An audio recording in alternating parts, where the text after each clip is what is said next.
saludo en el nombre del Señor. Quiero antes que nada, como somos muy corteses los hispanos, presentar a mi invitada de este día, la doctora Pilar Gutiérrez Vallejo.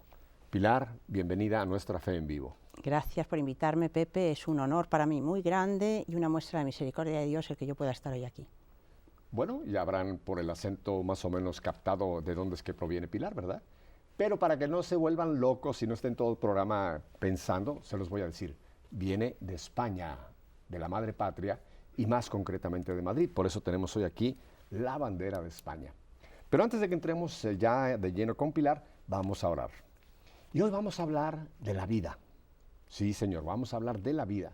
Y por eso ustedes saben que yo tengo por muchos años ya aquí a nuestras espaldas a Nuestra Señora de Guadalupe, patrona de la vida. Y por supuesto emperatriz de América, de Filipinas y patrona de México y todos los demás títulos. Luego me regaña Pilar y dice, claro, tú mexicano tienes que tener a la Guadalupe. Pero aquí tenemos a una virgen embarazada, a una imagen de la Virgen, que no es imagen, esa estampa que tenemos en el Tepeyac. María embarazada. ¿Cómo no vamos a estar orgullosos, verdad, de que ella se dejó retratar por Dios en esta imagen de la Virgen de Guadalupe embarazada? Por eso hoy les invito a que oren conmigo. Sí, hoy no voy a hacer una oración especial, aunque esta es muy especial. Es bíblica, está en la Biblia. Sí, mis hermanos evangélicos, ustedes también pueden unirse, porque si ustedes leen la Biblia, lo que vamos a hablar, Pilar y yo, que es el Ave María, está en la Biblia. La primera parte es completamente bíblica y la segunda es una hermosa invitación. Así que únase conmigo, vamos a pedir a la Virgen María que nos cubra con su manto. Dios te salve María, llena eres de gracia, el Señor es contigo. Bendita eres entre todas las mujeres y bendito es el fruto de tu vientre, Jesús. Santa María, Madre de Dios, ruega por nosotros pecadores, ahora y en la hora de nuestra muerte. Amén. Amén. Virgen de Guadalupe, cúbrenos con tu manto. Amén. Y Virgen del Pilar. Ahí estaba yo, que yo ya estaba esperando el momento de sacar a mi virgencita, porque es la misma, claro, pero es la del Pilar, la primera que se apareció en toda la historia de la cristiandad. Oigan esto, yo solo iba a mencionar, y lo voy a hacer como un paréntesis rápido, la Virgen del Pilar fue la primera aparición mariana. Y además es la única aparición donde ella, estando todavía en vida en Jerusalén, vino a afianzar la fe del apóstol Santiago, y por eso ese pilar que se conserva en Zaragoza, ¿verdad? Fue una muestra que ella le dejó de que nuestra fe tiene que ser como un pilar. Y fíjate qué curioso que ahora que lo estás diciendo, me acuerdo que fue en bilocación, como se apareció la Virgen, que estaba viva, entonces no fue una aparición normal, sino que se bilocó, se vino de Jerusalén a España. Y de alguna manera las pilares nos tenemos que bilocar también para hacer todo lo que nos pide Dios, porque yo noto que me da ese don de vez en cuando. Te me adelantaste, las españolas son rápidas. Te me adelantaste porque yo te iba a decir, bueno, Pilar, pero tú llevas un nombre también muy importante. Y me toca sostener muchas cosas. A las pilares el nombre imprime carácter y a las pilares nos toca sostener mucho peso encima. Oye, Pilar, pues te voy a hablar de tú, porque en España tú sabes que los que nos queremos, los que somos hermanos, sobre todo hermanos en Cristo, no podemos estar de usted muy célebres, ¿verdad? Efectivamente, además que eres mucho más joven que yo, que no tengo ya que entrar en más detalles. Claro que sí. Pilar, qué bueno tenerte acá. Pues qué bueno que estar. Tenemos a una digna representante de la madre patria. Yo la quiero muchísimo a España, te lo digo honestamente. Pues sí, porque España realmente es la madre de la cristiandad en Hispanoamérica. Y eso, pues aunque ahora estemos de capa caída y tengamos que recibir toda la ayuda que podamos de nuestros hijos, pero en su día hicimos algo muy grande. Tú tocaste un punto que lo voy a dejar para más adelante. Fíjense lo que acaba de decir Pilar. España necesita recibir de los hijos. Ahí lo dejo por ahora. Claro. Aparte de que quiero mucho España, porque mi familia paterna viene de por allá de Cangas de Onís, de la primera capital del reino español, con Pelayo. Qué bonito, qué bonito. Y mi esposa es asturiana, de Oviedo, así que yo tengo una gran parte de mi corazón, todo mi corazón con Viri y con España. Qué bonito. Pues sabes que en Oviedo precisamente ha empezado la reconquista de España. ¿Seguro? Ahora, hace un año, hemos decidido que vamos a reconquistar España con el equipo nuestro que tenemos en Oviedo y estamos dando mucha guerra. Bueno, ya que estamos hablando un poco de historia, ¿ustedes saben dónde empezó la reconquista de España? Allá con Pelayo. Claro. Empezó en Asturias, empezó en Covadonga, que actualmente se mantiene un gran santuario mariano ahí está la Santina. Exacto. Y de ahí que fue que los moros fueron expulsados después de 7 siglos de dominación en España. Sí. El único Pero claro, estamos mundo hablando de historia. Que ha expulsado a los moros, el único país del mundo que ha conseguido expulsar a los moros y después a los comunistas. O sea que España tiene mucho poder. Te voy a contar un secreto, ya que estamos entre españoles. ¿Sabes cuál fue el arma secreta que usó Pelayo para poder echar a los moros fuera? pues... Dicen que como aquel es una zona muy escabrosa, que fueron las piedras y tal. Yo descubrí algo más profundo, Pilar. Fue la gaita asturiana. ¿Qué me dices? No aguantaron. Creí que ibas a decir la Virgen, porque todo el mundo sabe que fue la Virgen, bueno, pero vamos. Virgen, pero la gaita asturiana, que tiene un sonido muy agudo. Gracias. Pues esa es mi teoría, cierto, Así que nos están viendo en España, no me vayan a pegar el resto de España. Pues es broma. Como pero las murallas de Jericó también cayeron por el sonido. Las trompetas. Claro. Muy bien, pues Pilar. Vas descaminado. Pilar. A ver, ya nos hemos conocido un poquito ahora. Sí, ahora cuéntanos un poco de Pilar. ¿Dónde nace Pilar? Ya lo dije, pero bueno, Madrid. Cuéntanos un poquito de ti, Pilar. Mira, es bonito que me preguntes cuándo nazco, porque desde el momento de mi nacimiento yo soy consciente de que Dios tiene un plan para mí y además que lo he confirmado, porque mirando para atrás me doy cuenta de que se cumple en mi vida, y supongo que en la vida de todos, sé que en la vida de todos, pero algunos no son tan conscientes, la cita de Jeremías, que dice, antes de nacer te escogí, en el vientre de tu madre te consagré. Entonces, yo fui la tercera de mis hermanos, pero la única que nací viva, porque mis dos hermanos anteriores, que estarán en el cielo ayudándome, espero, pues uno nació muerto y el otro murió a los pocos minutos de nacer. Entonces, mi madre, cuando ya se quedó embarazada por tercera vez, tenía muchísimo miedo de perderme a mí también. De hecho, tuvo un embarazo difícil, pero me entregó a la Virgen del Pilar. Me pidió a la Virgen del Pilar que me salvara, por eso me llamo Pilar, y la Virgen me salvó, porque tuve también un parto difícil, me tuvieron que sacar con fórceps, y la Virgen, mirando para atrás, ahora me doy cuenta cómo ha estado presente en mi vida de una manera tan poderosa, porque cuando yo nací tenía la cabeza muy deformada del nacimiento por fórceps, y tenía un bulto muy grande, y yo qué sé que tenía muchos bultos, y principalmente uno muy grande en la cabeza, que pensaban que me iba a quedar deforme el resto de mi vida.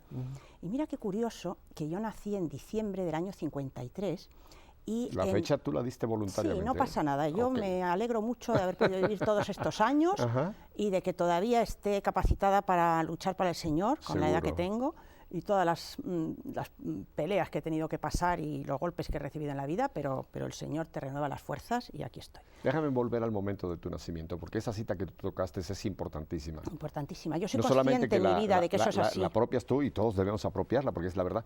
Pero ahora que vamos a hablar más adelante de Provida, ¿cómo es importante este texto bíblico? Que ya desde ahí es claro que antes de nuestro nacimiento ya existimos. Desde el momento de la concepción, Dios ya nos conoce. Sí, y además ya desde ese instante ya sabía el Señor.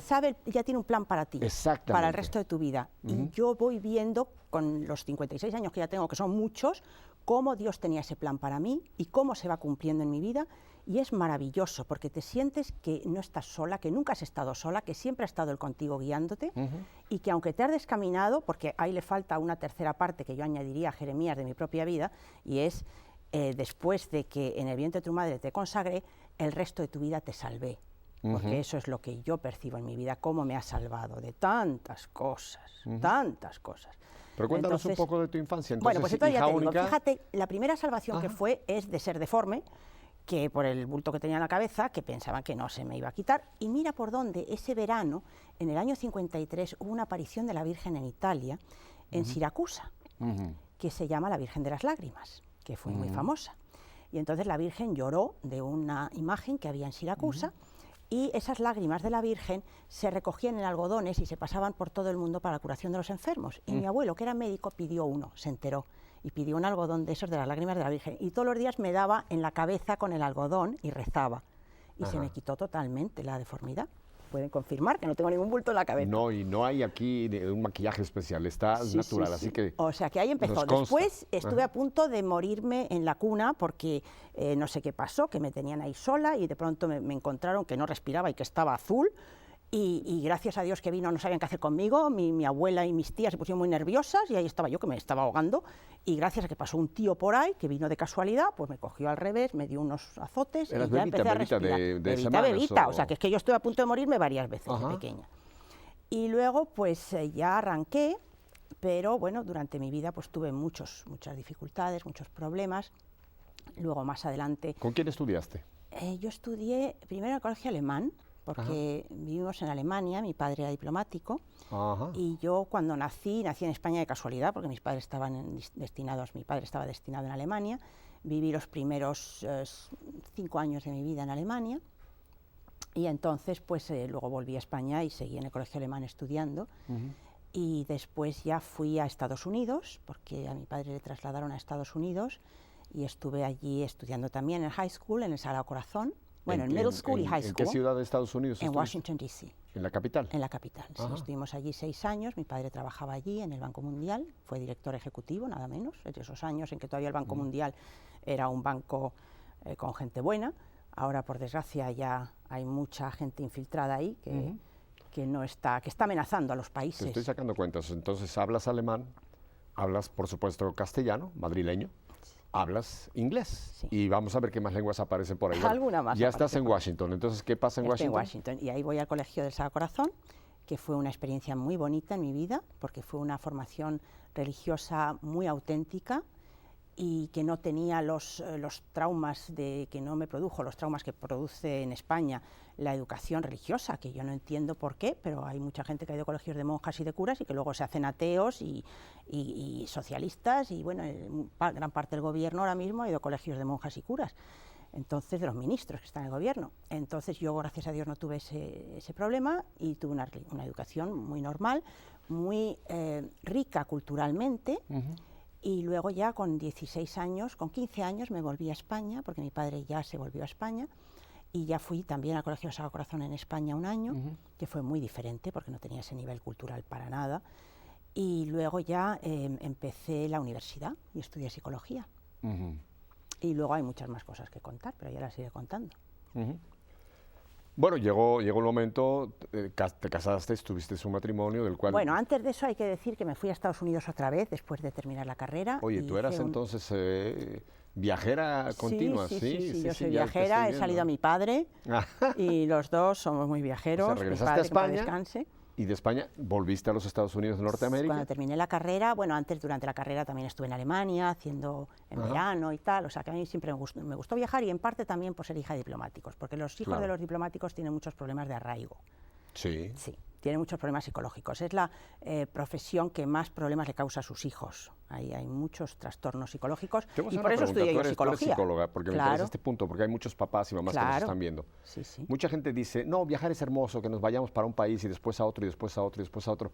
Eso es medio romántico, porque a la realidad con los hijos, tú has dicho una gran verdad, los hijos necesitan echar una raíz en algún punto concreto, ¿verdad? Sí. Y si no, esto crea a la larga un poco de desajuste en personalidad. Exacto, se desarraigan muchísimo. Bueno. De no llegar a tener amigos estables y de no tener un grupo de apoyo estable y unas coordenadas sociales estables, eso es muy conflictivo socialmente, psicológicamente. Bueno, qué bueno que Entonces yo lo he vivido y por eso pues también estudié psicología para ayudarme a mí misma. Y bueno, pues al final fue Dios el que me ayudó, porque hombre, yo me ayudé también, pero la última palabra la tuvo Dios en mi vida, que me salvó de un abismo en el que yo había caído, creyendo que yo podía ser Dios, porque esa era la psicología que nos enseñaban en la universidad en los años 70, el conductismo, behavioral therapy, y luego también el autoayuda, la New Age, que empezaba en los años 70. Oh, sí, yo estoy metido en eso, claro, y en otras cosas que ya saben muy bien mis amigos por todas partes. Yo también. Entonces yo me metí en esa línea, que era la que se me ofreció, porque eso era lo que me enseñaban, la terapia humanista, pues eso, New Age, autoayuda, tal. Y entonces yo llegué a pensar que todo dependía de mí, que yo tenía que ser Dios en mi vida, que yo podía cambiar mi vida, que yo podía tirar de mí misma para sacarme del hoyo. Te voy a hacer una pregunta ahora técnica sobre tu profesión, porque te digo, nos ven muchos papás y quizá este testimonio tuyo les puede ayudar. Cuando un joven, un chico o una chica llega a la universidad, Pilar, esa es una edad donde uno como que quiere autorrealizarse, ¿no? Como que quiere uno afincar su personalidad. Y muchas veces pasa lo que tú estás mencionando, ¿no? Como que tira los valores y empieza a tomar los valores que le dan, que casi siempre son... ¿Estoy en lo correcto? Descríbenos esa fase universitaria, porque es muy interesante que los papás conozcan lo que pasa con sus hijos, que tú lo pasaste. ¿Qué pasa ahí?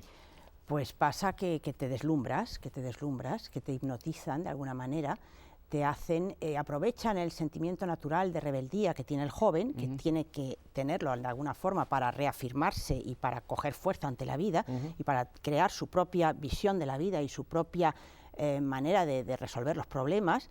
independizarse, pero eso lo aprovechan personas ideologías más que nada, las personas son víctimas de esas corrientes y de esas ideologías, y bueno, pues entonces le crean a ese chico un rechazo de todo lo tradicional, de todo lo que es el mundo de sus padres, de todos los valores y de todo lo que ha sido su educación. Pilar, entonces, a ver si estoy en lo correcto. Muchos grupos aprovechan los ambientes universitarios para tirar ahí sus filosofías. Exacto. Es como una pecera. Es un caladero, exacto, donde van pescando a ver lo que pescan. Exacto. Entonces hay que tener mucho cuidado porque dentro de esas universidades, en cualquier parte del mundo, son muy no solamente, esto pasa en la Universidad de México y en todas las universidades, es un ambiente peligroso porque hay muchas corrientes, muchos cantos de sirena que pueden infiltrarse en la mente de nuestros jóvenes. Exacto, ¿verdad? Hay que estar muy atentos a los jóvenes. Cuidado, papás, muy atentos a lo que pasa a ese nivel concretamente universitario. Aquí tienen un ejemplo. Y hacer mucha oración por ellos también y procurar que tengan un grupo de apoyo, de amigos, pues dentro de su fe, dentro de su cultura, de su ambiente familiar y estar muy cerca de los hijos y seguirles la pista mucho durante esos años. Tener muy buena comunicación con ellos. Entonces tú mencionas que ahí entraste como en un hueco, en un bache, dices, en tu vida. Sí, ahí tuve muchas crisis porque eran los años durísimos de los últimos años de Franco, de la transición en España. En los años, yo estudié del año 72 al 77, Franco murió en el 75, eran años de muchas huelgas, de muchas revueltas universitarias, años muy difíciles. Mi padre en ese tiempo era ministro del gobierno, nada menos. Yo, por un lado, pues me miraban raro porque era la hija del ministro, o sea, una carca fascista de estas represoras, vamos, hija de un franquista, tal, oh, qué miedo. Pero por otro lado, pues como yo venía de una cultura, de una educación americana, pues no tenían, o sea, no podían clasificarme en esa categoría, no podían aislarme tan fácilmente, porque yo me involucraba mucho en actividades académicas, fui subdelegada de curso durante 2 años, me elegían los alumnos como contrapeso para los activistas, que siempre salían elegidos delegados, pero a mí me elegían subdelegada la gente que no era de izquierdas, y entonces ahí teníamos una batalla grandísima, pero ellos se sentían representados por mí, yo era una persona que me abría a todo el mundo, era amiga de la gente de izquierdas también, y ayudaba a todo el mundo que podía, entonces pues era una situación difícil para mí, pero muy rica también, ¿no?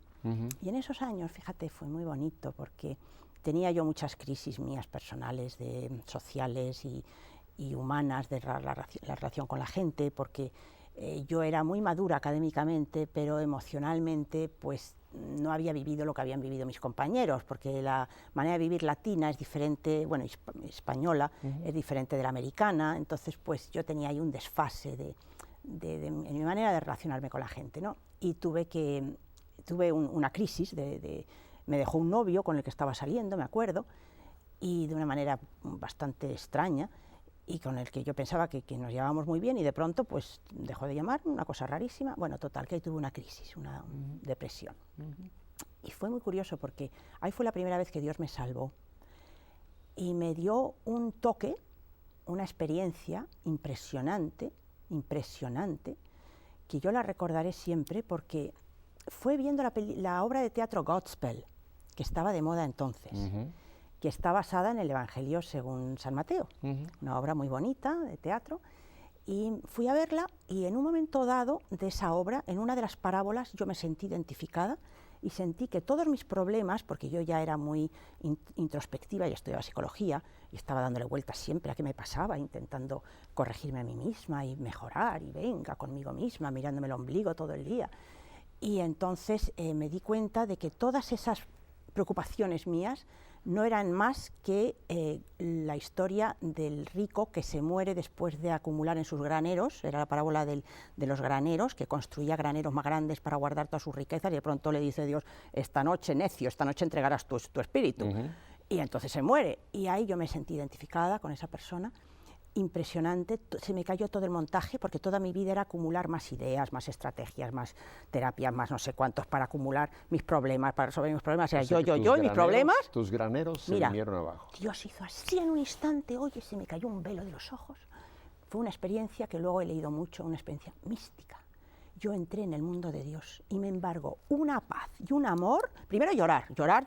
Me pasé pues como 3 días llorando. Esto ocurre en una butaca. En el año 21, cuando tenía 21 años. Sí, pero me refiero, esto ocurre No, eso empieza en la butaca del teatro. Empieza en la butaca. Luego yo me voy a casa y continúa durante días en que yo no puedo parar de llorar porque me doy cuenta de toda mi vida, qué absurdo era todo lo que yo intentaba hacer.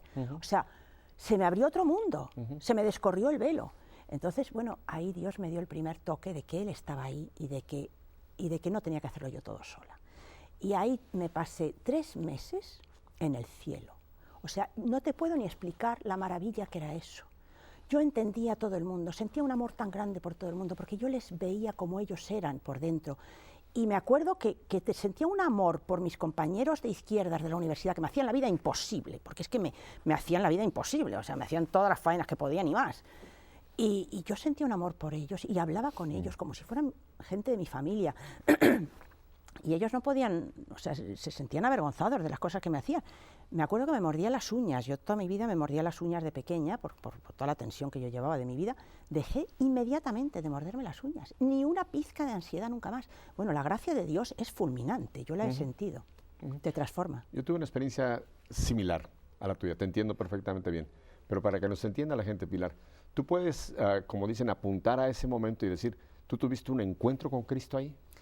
Yo tuve un encuentro con Dios. ¿Con Dios? Con Dios, con la gracia de Dios. Okay. Yo todavía no era consciente. De Dios, sí. Yo todavía no lo entendía y por eso lo perdí, fíjate, porque yo no tuve un marco de referencia y un ambiente que me cultivara ese don que yo había recibido tan grande. Y lo perdí por una situación muy difícil en mi familia, porque el enemigo siempre se encarga de quitarte las gracias, porque cuando tienes gracias viene el enemigo enseguida con muchísimas tentaciones para quitártelas. Y ahí tuve una situación muy difícil en mi familia, con mi hermana, con mis padres, que me crearon mucha culpa por no ayudar a mi hermana como ellos pensaban que tenía que ayudarla, que no era como tenía que ser ayudada a mi hermana. Yo quería ayudarla según Dios me decía, que era como de verdad la habría ayudado, pero ellos querían que la ayudara según el mundo. Y ahí tuve que elegir entre mis padres. Fue una decisión dificilísima, o sea, fue una tentación grandísima. Tenía que elegir entre mi familia y Dios. Y claro, no fui capaz. Y ahí yo renuncié a Dios y renuncié a lo que Él me estaba mandando, le desobedecí y perdí esa gracia. Y fíjate, fue tristísimo. Yo me sentía como el pueblo judío cuando en el Éxodo pierde la gracia por haber adorado ídolos, cuando es condenado a vagar por el desierto durante 40 años. Yo me pasé, pues fíjate, esto fue en el año, me pasé como 13 años vagando por el desierto. Wow. 13 años, hasta que Dios me rescató de nuevo, en el año 87. O sea, esto fue en el 75, debió de ser, 74, 75, hasta el año 87, fíjate, 12, 13 años vagando. 13 años de desierto. Vagando, donde casi me muero. O sea, cuando Dios me volvió a rescatar en el 87, yo estaba en tratamiento psiquiátrico fuerte, con medicación muy fuerte, haloperidol y aquinetón. Llevaba ya año y pico con medicación, con una depresión profundísima, después de haberme separado ya del padre de mi hija, que fue mi marido. Es una historia, tengo que contar entre medias, pero bueno, el Señor me volvió a rescatar en el año 87, cuando yo ya me moría. O sea, yo luego supe que mis padres ya tenían reservada plaza en un psiquiátrico para ingresarme y que me habían quitado ya, vamos, que ya tenían firmado los papeles para quitarme la custodia de mi hija, que tenía 6 años entonces, porque yo ya no valía para nada. Incapacitada mental, en ese camino, claro, en una depresión tan brutal la que yo tenía, que es que no valía para nada. En ese camino de intentar salvarme a mí misma. O sea, yo, a partir de perder esa gracia de Dios, yo seguí con mi psicología, seguí intentando por mis propias fuerzas, por las técnicas y todo lo que se me ofrecía, lo que el mundo me ofrecía. ¿Qué pasa en el 87? Me tienes en ascuas. ¿Qué pasa en el 87? Eso ya fue la piedra del toque, eso ya fue el toque definitivo que Dios me dio. Pues mira, cuando estaba yo tan hundida totalmente y iba un día en el coche, fíjate, fue un hecho puntual. Iba con mi hija en el asiento de atrás en el coche y yo iba camino de cualquier tontería que tenía que hacer, porque yo me sentía como una pieza en un engranaje. Yo vivía según el mundo nada más para cumplir la ley. Yo sentía que vivía en el Antiguo Testamento para cumplir la ley, para ser correcta, para hacer lo que esperaban de mí todo el mundo, para dar gusto a mis padres, para dar gusto al psicólogo, al psiquiatra, para dar gusto a todo el mundo, menos a mí misma. Me sentía un cero a la izquierda, nada más que una pieza de una maquinaria, ¿no? Entonces, recuerdo que en ese momento yo solo cumplía, me parece que iba a recoger algo al zapatero, yo qué sé, cualquier cosa, con mi hija en el coche, e iba pensando en mi vida, porque ya no podía más, estaba absolutamente hundida, deprimida totalmente, y pensaba, y además tenía sueños de que yo me moría de cáncer, o sea, como que yo era consciente de la gravedad de mi estado, porque yo luego he sabido cómo el cáncer es muy psicosomático y que se produce cuando alguien ya no tiene esperanza en la vida y cuando ya está en una depresión tan profunda que ya no quiere seguir viviendo. Entonces, digamos que la vida, su cuerpo le ayuda a acabar con su vida, ¿no? Entonces, yo estoy segura que habría acabado con un cáncer si hubiera seguido por ese camino. Bueno, total.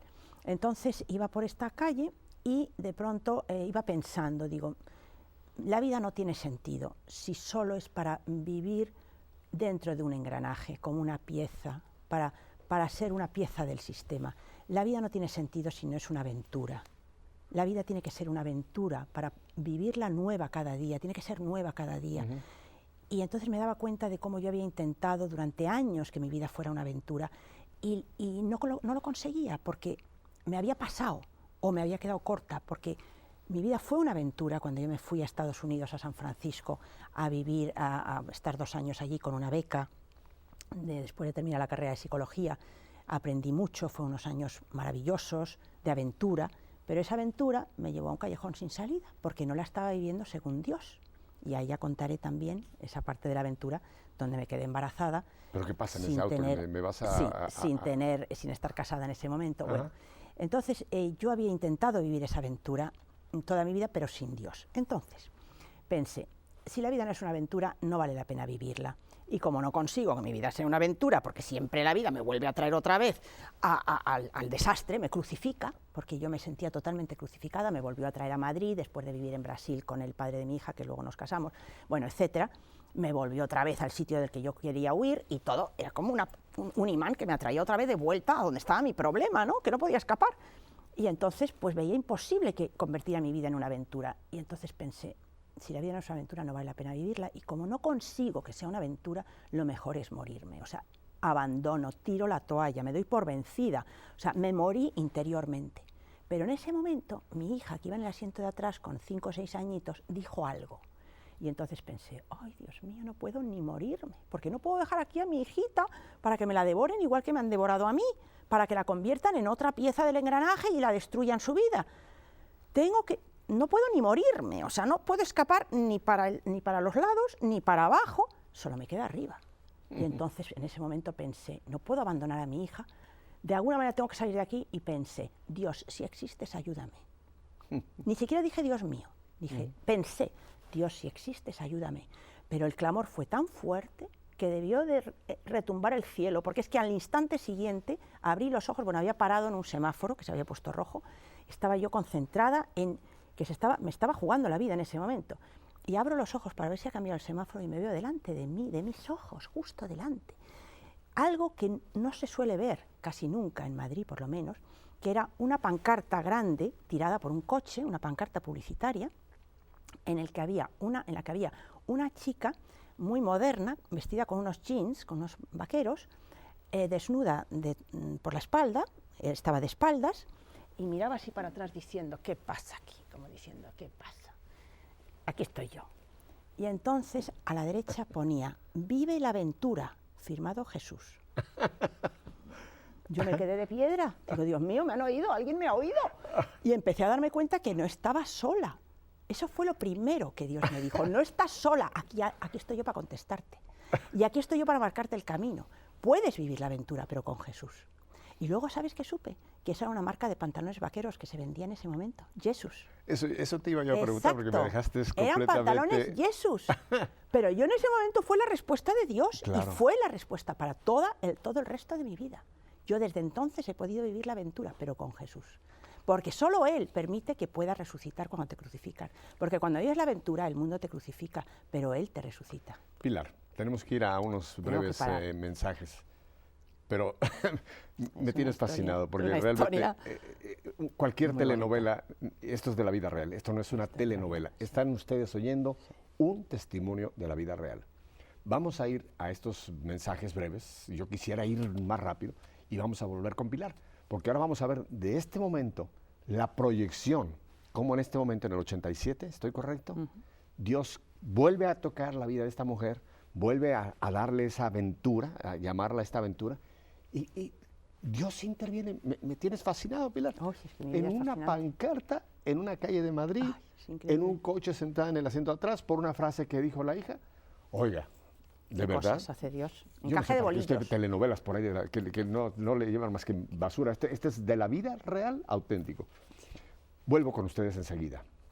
¿Verdad que está tremendo el testimonio de Pilar y qué hermoso que Dios nos la mandó desde Madrid para compartir esta riqueza de ella y que lo está haciendo con nosotros aquí en Tertulia? Bueno, pues yo voy a ir a estos breves mensajes, muy breves. Llame a su gente, diga, ahora vamos a ver qué pasó con Pilar. Y verdad que está interesantísimo. Todavía viene ahora la proyección. Vuelvo con ustedes, con Pilar, por supuesto, en un momentito. No se me mueva de ahí. Estamos enseguida de vuelta.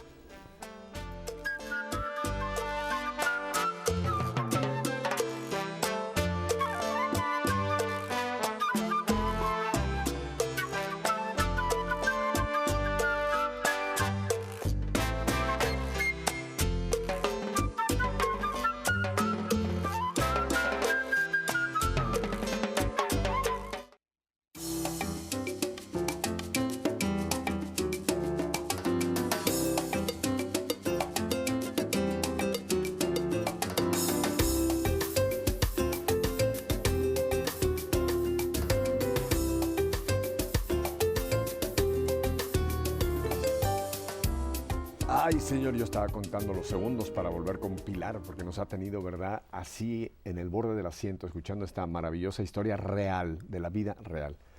Pilar, vamos a entrar al grano. Ya el Señor te da... El grano es este, el Señor, que ya me he abierto mi chaqueta para que se vea de verdad. Y recién hace pocos días hemos celebrado el responsable de estar yo aquí. Divina Misericordia, Exacto. Así que bendito sea Dios. Ahora, Pili, no vamos a perder el tiempo. El Señor te llama a la aventura. Cuéntanos a dónde te lanza el Señor. Bueno, pues el Señor tuvo una misericordia tan impresionante conmigo en esos años que yo estaba viviendo la aventura sin Él, pero Él no me había olvidado, no me había dejado de la mano. Entre otras cosas, luego supe por qué, porque yo a veces me he preguntado por qué Dios tuvo tanta misericordia conmigo y no la tiene con otras mujeres.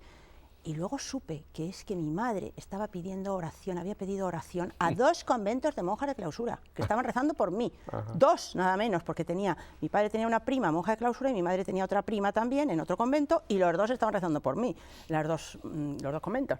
Porque mi madre sabía que yo en San Francisco estaba haciendo cualquier cosa menos lo que tenía que hacer, efectivamente. Yo me dediqué a vivir la vida dentro de lo que cabe. Vamos, que tampoco es que yo fuera así una gran pecadora, pero vamos, me enamoré de un hombre que era brasileño, guapísimo, es brasileño, y bueno, pues por las circunstancias de cómo estábamos viviendo, unas compañeras que nos habíamos ido en viaje de fin de estudios a San Francisco, y un ambiente pues de los años 70, muy bohemio y muy loco y tal. No es que fuera excesivamente loco, te quiero decir, que lo único que pasó fue que yo me enamoré de este hombre y como él era 10 años mayor que yo, pues me llevó por su camino y entonces pues me quedé embarazada. Y entonces pues eso fue la gran misericordia que tuvo Dios conmigo y por lo que yo entré en la defensa de la vida y en devolverle a Él el resto de mi vida el gran favor que Él me hizo. Bueno, el resto de mi vida cuando ya Él me resucitó, porque hasta entonces yo era una nulidad, hasta el año 87. Entonces resulta que yo me quedé embarazada y casualmente, bueno, no casualmente, porque siempre el enemigo urde esta red tupida para tirarte, para alejarte de Dios, para hacerte caer en la tentación. Y justo mi ex marido se tuvo que ir a Brasil urgentemente porque su madre cayó muy enferma. El mismo día que yo me quedé embarazada le avisaron que además habíamos estado separados como unas 2 semanas porque nos habíamos peleado, entonces de pronto le avisan de que su madre está muy enferma, que se tiene que volver a Brasil, a mí se me acababa la beca y me tenía que volver a España, llevaba ya 2 años en Estados Unidos y eran las Navidades, todo rápido, que es lo que le suele ocurrir a la mujer cuando se ve en un embarazo no planeado, y que tienes que decidir rápidamente, que él se te va, que tú te tienes que volver, dejar 2 años de vida allí, vender todo, volverte a España, a tu mundo, a mi mundo, del que yo estaba intentando huir siempre. Yo quería haberme quedado en Estados Unidos con él, pero él se tenía que volver a Brasil. Bueno, un follón.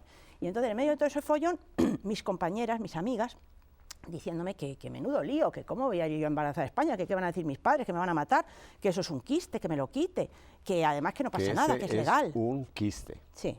Eso es como un quiste. Que eso es como un quiste. Sí. Porque hay mucha gente que así lo pone, a ese velito que está ahí, que es como, miren, nada más un momento, les voy a traer a Juanito muy brevemente. ¿Es esto un quiste? Ni idea, yo no tenía ni idea de lo que era un niño bebé de aborto, 10 semanas, ¿es esto un quiste? Es un ser humano y tú tenías Yo no sabía nada. A tu nena ahí en tu vientre. Y eso me lo hizo ver Dios, porque yo tuve una experiencia tan brutal de la gracia de Dios cuando yo volvía de la clínica universitaria de Los Ángeles, que era de San Francisco, que era la clínica médica, o sea, la clínica de la universidad normal y corriente, que no era una clínica abortista, que era un centro normal médico con todo el prestigio de un centro universitario.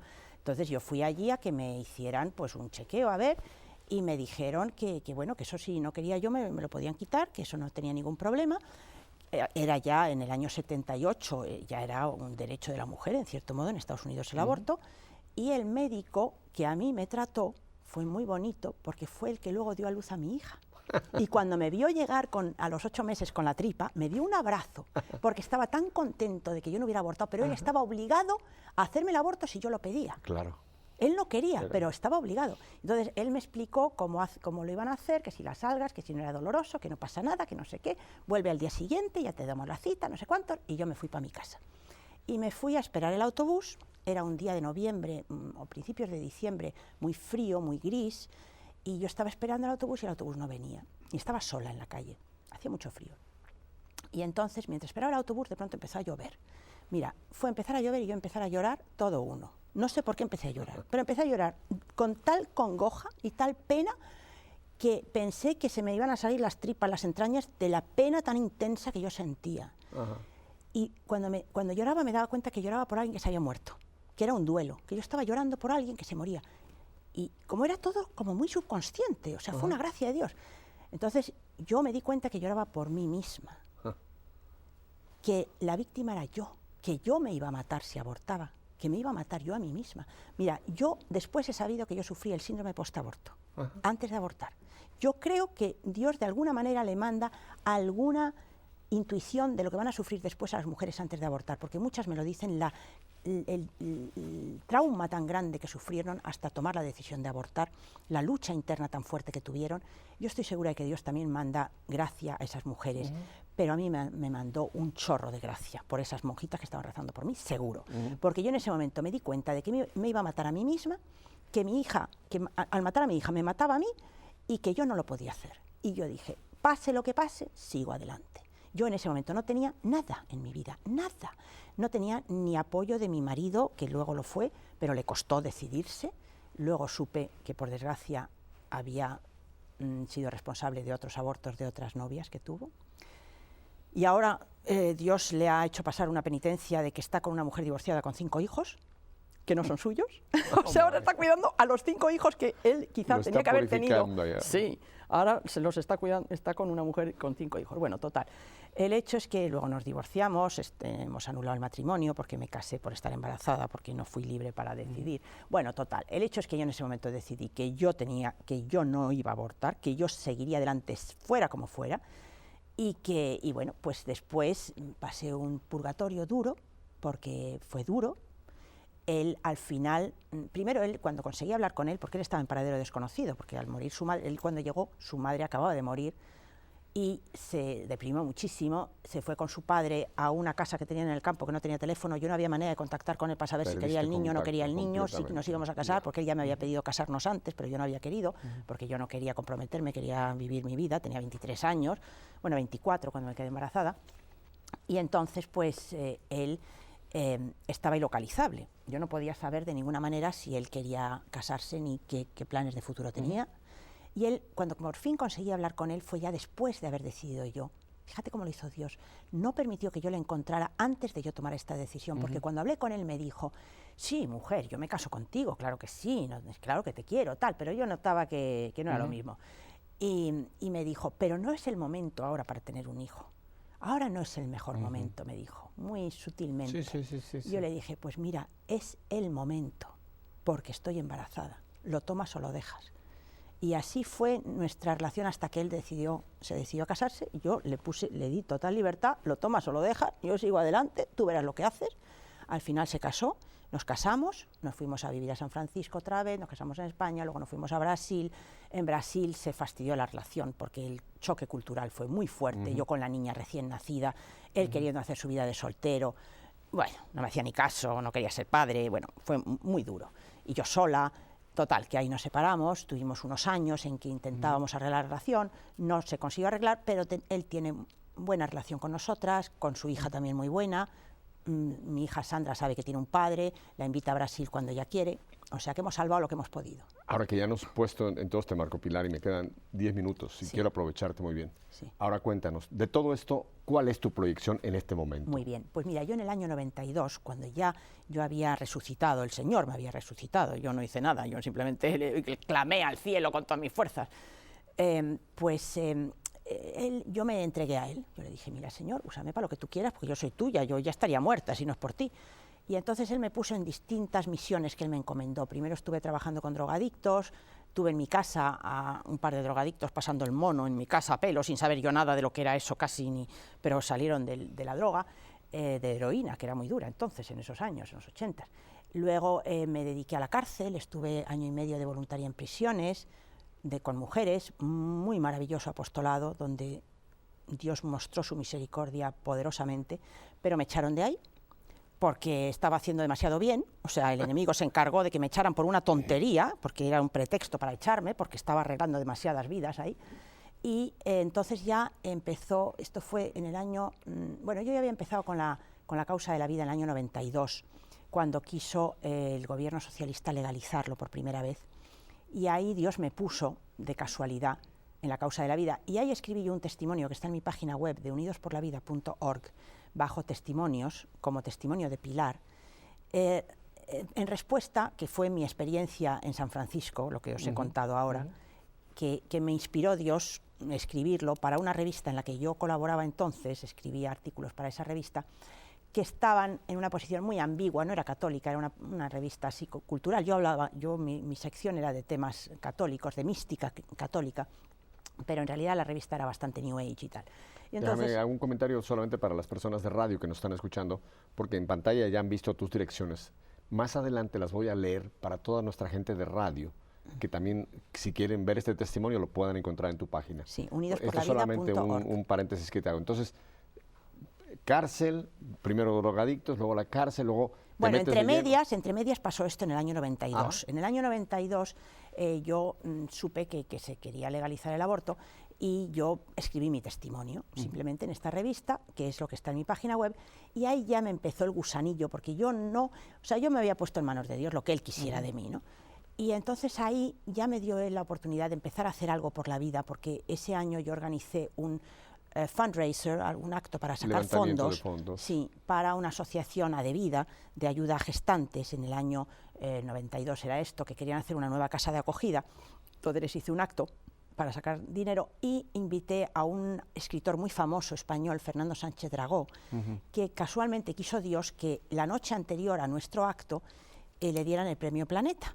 Y el día siguiente, el día de nuestro acto, pues él era noticia, lo que él hizo en ese acto y lo que él dijo fue noticia en los periódicos, que yo no era una desconocida, pero como él había venido, pues salió en los periódicos.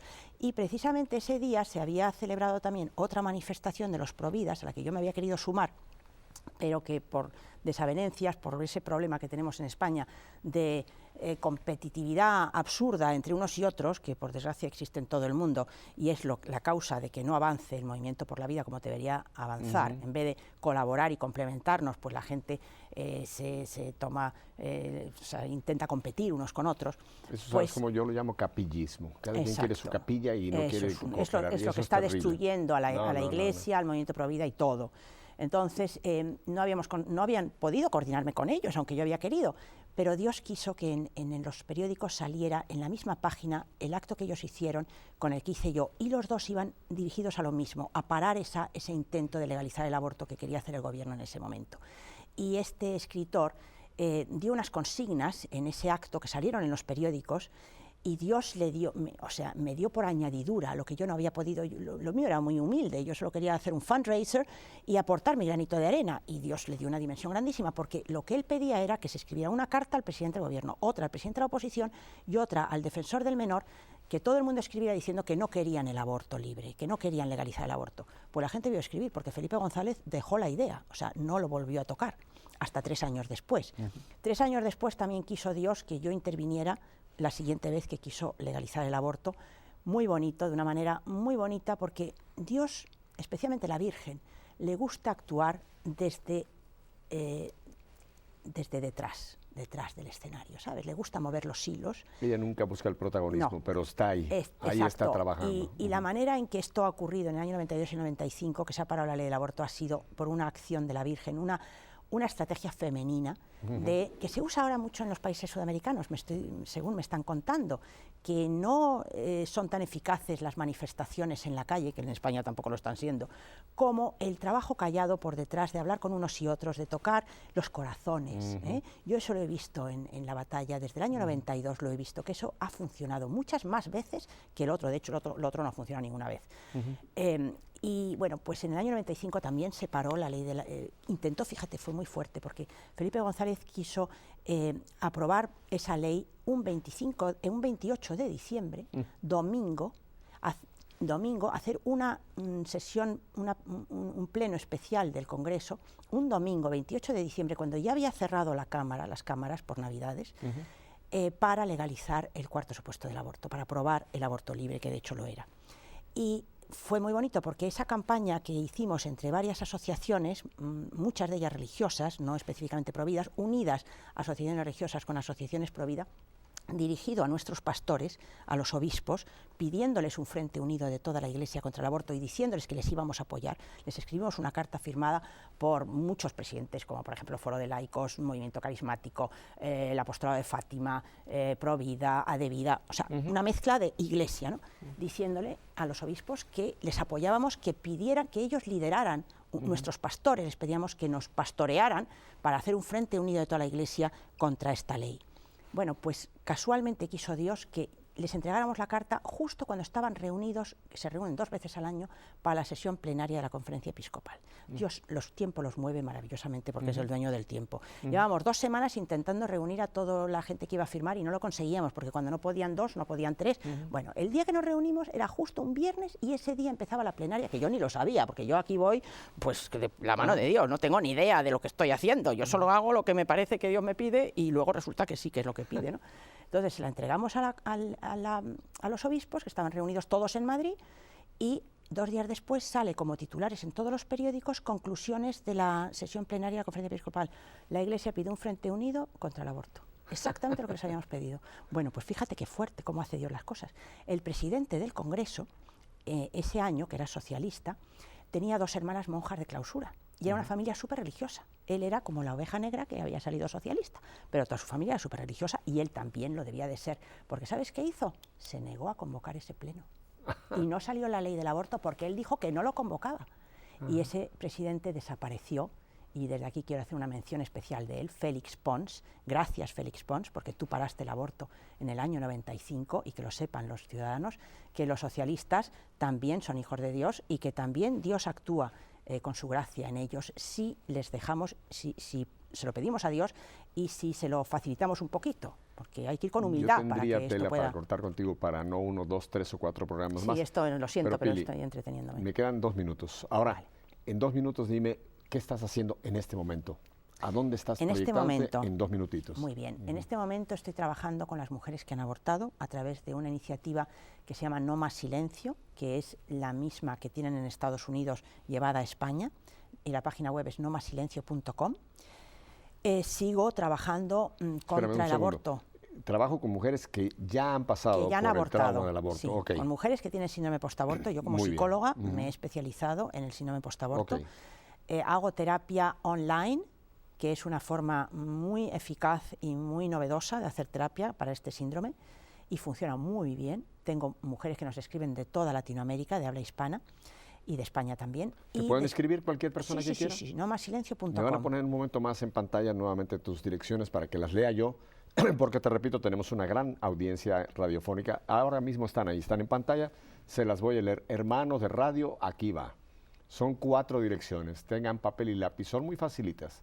La primera es nomasilencio, juntito y obviamente 2 S, nomasilencio.com, ¿ok? La segunda también está en castellano, Unidos por la Vida, juntito, qué fácil, ¿verdad? unidosporlavida.org. Otra vez, ¿cómo no? unidosporlavida.org. La tercera, también muy linda, vidaymujer.es. Otra vez, vidaymujer.es. Y la última fresquecita, Apóstoles de la Vida, una sola palabra junta, apóstolesdelavida.es. Ahí están ya, las hemos dado. Entonces, si la gente a cualquiera de estas direcciones hace contacto, y ahí ya ve todo lo demás que le puedo contar hoy. Niña, porque no sabes la caja que acabas de abrir. Estamos en una lucha muy fuerte contra el mal, con todo su poder, pero a través de Apóstoles de la Vida, que se prepare que vamos a por él. Así que entonces, estás trabajando con mujeres que han tenido pasado por el aborto. Sí. Estás trabajando online, o sea, por medio de la internet. Y también a través de los retiros de la Viña de Raquel. A ver, cuéntanos que eso. Los estamos haciendo en España. Nosotros les llamamos encuentros terapéuticos, porque un encuentro con el Señor es totalmente terapéutico. No decimos que es con el Señor el encuentro, pero se llaman encuentros terapéuticos. Y esa es la Viña de Raquel. Y los llevamos desde el año 2004 haciéndolos. Estos, aparte de que los hay en Madrid, por supuesto que estás tú, los hay también internacionalmente, la gente puede buscarlos en cualquier país de América, porque es donde estamos en este momento. El viñedo de Raquel, el viñedo, porque no se admite ñes en internet, el viñedoderaquel.org. A ver, se los voy a repetir, el viñedo, porque no tiene ñ, no lo pueden, el viñedo de Raquel, junto todo, .org. Exacto, esa es la página en español. Página en español para buscar en qué país, dónde se encuentran estos retiros. Exacto, muy bien. En Europa están en varios países ya, empezamos solo en Portugal y en España, ahora ya se han extendido a Italia, Francia, Suecia y no sé si algún otro, y en Estados Unidos y Canadá, y en Sudamérica en algunos, en pocos todavía. Pero en esa página pueden encontrar dónde los hay. Sí, si no en la americana, que es Rachel's Vineyard, que es la americana, que está enlazada con la española. No sé si en la versión española vienen todos los sitios del mundo, pero vamos, en la americana sí. Entonces vuelvo a la cosa, trabajando con mujeres que han tenido. Segundo, ayudando por el internet. A través de Unidos por la Vida. Tercero, hacemos campañas contra el aborto. Y ya en el 98 empezamos con Unidos por la Vida porque hicimos una plataforma para parar el tercer intento de legalizar el aborto, que fue en el 98, y lo ganamos por un voto. Conseguimos cambiar el voto de 5 o 6 diputados, y lo que perdíamos por 6 votos antes del verano, lo ganamos por 1, o no sé por cuántos, un voto de diferencia, pero antes perdíamos por 4 o 5. Lo ganamos después de la campaña, en 2 meses o 3 de campaña. ¿Y qué más haces? Y luego pues hago también vidaymujer.es, que fue una página web, que es una página web de opinión y de análisis de cómo está la situación de la vida y la mujer y de los ataques a la vida y la mujer en todo el mundo, y también de análisis de esas noticias, de la relación que tiene toda esta lucha, esta batalla contra la vida y contra la mujer dentro del plan del nuevo orden mundial, dándole un enfoque global de cómo encaja el control de la población y en todo el plan del gobierno mundial y del nuevo orden mundial, y como es una batalla espiritual totalmente, y de ahí he pasado a Apóstoles de la Vida a ya crear un marco estrictamente espiritual para convertir a los luchadores por la vida en apóstoles de la vida, y también a las mujeres que se curan en estos encuentros de sanación, que se curan del síndrome postaborto y que quieren ser apóstoles de la vida, para darles un marco donde puedan serlo y crear una comunidad de apóstoles de la vida. Ay, Pilar, el tiempo se nos ha ido. Qué pena, porque hay tanto que aún pudiéramos sacar, pero creo que has hecho una tremenda contribución para muchísimas mujeres que tú lo vas a oír, porque van a hacer contacto contigo. Qué bien. Yo, Pilar, no tengo más que darle gracias a Dios. Y a ti muchas gracias. Y a Dios, sin duda, porque aquí es el que hace todo, aquí, el Pero mira, Pilar, yo quiero darle gracias a Dios porque tú no tienes idea, ni yo, qué bueno, del bien que has hecho tú hoy. Bueno, pues... El bien que has hecho tú hoy. Por su gracia y su misericordia Ustedes lo saben mejor que yo, porque estoy seguro que hay muchísimas mujeres que hoy han recibido un toque del Señor, un llamado de esperanza, como lo tuvo ella. Te voy a lanzar en una nueva aventura. cuando uno ya está al final del túnel, que parece que está todo oscuro, se ve la luz del otro lado, ¿verdad, Pili? Y hoy la han visto muchas mujeres. Así que de verdad yo le doy gracias a Dios, le doy gracias a la Virgen del Pilar, que te salvó, que intercedió para que tú estés, y de verdad tienes mucho que dar todavía, Pilar. Yo no te digo adiós porque espero volverte a tener en un futuro aquí nuevamente, porque estoy seguro que mucha gente ya te tomó un gran cariño y te vamos a querer como una más hermana que ya has traído una gran aportación. Bendito sea Dios. Así que muchas gracias, Pili. Gracias. Y a ustedes, mis hermanos, pues, ¿qué les digo? Qué bendición de Dios, ¿verdad? Hay que dar gracias a Madre Angélica, porque gracias a esa monja es que tenemos esta ventana para traer estos tesoros a todos ustedes. Así es que oren mucho por Madre Angélica, oren mucho por Pilar Gutiérrez y esta obra maravillosa que el Señor la está llevando. Y a ustedes, bueno, pues si Dios nos da una semana más de vida, yo no pido más, una semana más de vida, aquí los espero el próximo lunes a esta misma hora. Hasta entonces, y que la paz de Cristo quede con todos ustedes.